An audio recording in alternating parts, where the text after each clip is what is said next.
autre test qu'on fait, c'est la recherche de la latéralité auditive.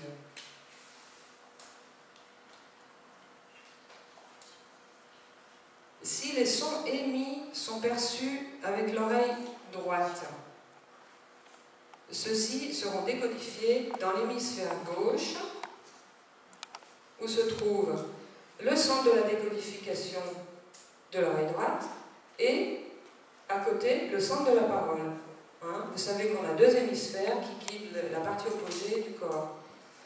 Donc, une personne qui entend à droite, la décodification est dans l'hémisphère opposé et le centre de la parole est à côté. Le centre de la parole est, en général pour tout le monde, dans l'hémisphère gauche. Dans ce cas, qu'est-ce qui arrive?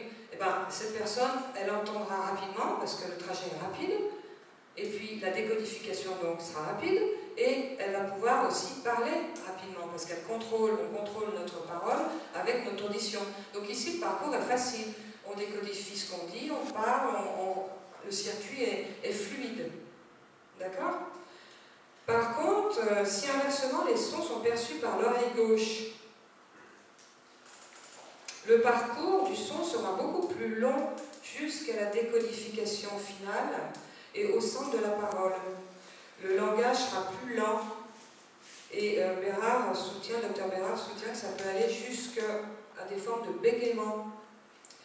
Parce que vous voyez que le son, la ligne bleue, il doit traverser les corps calleux pour aller de l'autre côté, et ensuite il y a le centre de la parole qui prendrait. Donc tout ce parcours est beaucoup plus lent.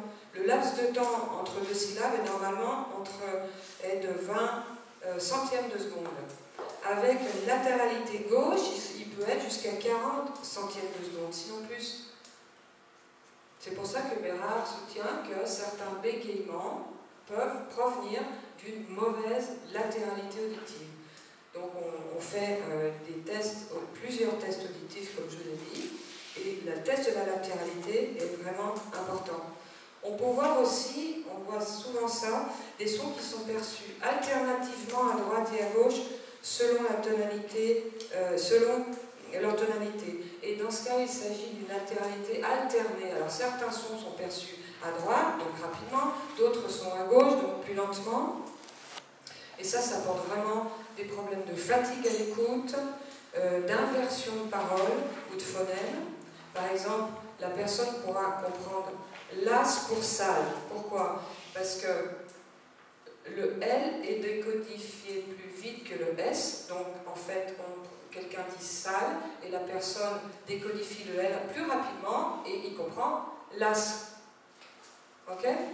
Et ça, les enfants font souvent des inversions de phonèmes. Donc c'est important d'aller vérifier cette latéralité. Il faut que la personne ait une bonne latéralité pour pouvoir avoir une rapide décodification, donc un langage aussi fluide. Donc il peut comprendre aussi nul pour l'une, parce que elle inversé avec elle. Il est très difficile d'émettre un son qu'on ne contrôle pas.